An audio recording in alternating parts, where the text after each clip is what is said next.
বিশ্বনাথ দলে তবুও কেন সাদউদ্দিন একাদশে? হামজা সমিতের মতো মিডফিল্ড জেনারেলের সাথে সোহেল রানা কি চলে?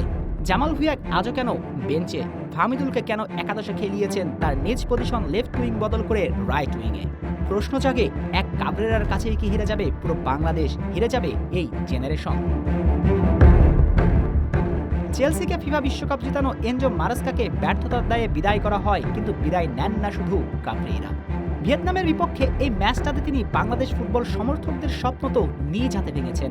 ফিফা র্যাঙ্কিংয়ে এগিয়ে থাকা দলগুলোর বিপক্ষে বাংলাদেশ খেলার সুযোগ পেয়েছে। এমন ম্যাচে দল হিসেবে ভালো খেলতে পারলেই কেবল আগামীতে ফিফা র্যাঙ্কিংয়ে এগিয়ে থাকা দলগুলোর বিপক্ষে খেলার সুযোগ বেড়ে যেত। অথচ এমন মহাগুরুত্বপূর্ণ ম্যাচে ভুলে ভরা তার একাদশ নির্বাচন। গোলঘরে অনভিজ্ঞ শ্রাবণকে তিনি শুরু করিয়েছেন, সুজনকে বসিয়ে রাখলেন। শুরুতেই বলা বিশ্বনাথের বদলে সাদউদ্দিন তার আস্থা, মুরসালিনের মতো ইনফর্মকে একাদশের বাহিরে রাখা। শুধু তাই নয়, যেখানে শক্ত প্রতিপক্ষের বিপক্ষে ডিফেন্সিভ স্ট্র্যাটেজি হওয়াই ছিল নিয়ম, একাদশে জায়গা দিতেন বাড়তি ডিফেন্ডারকে, সেখানে তিনি 4-3-3-এ খেলেছেন হাস্যকর।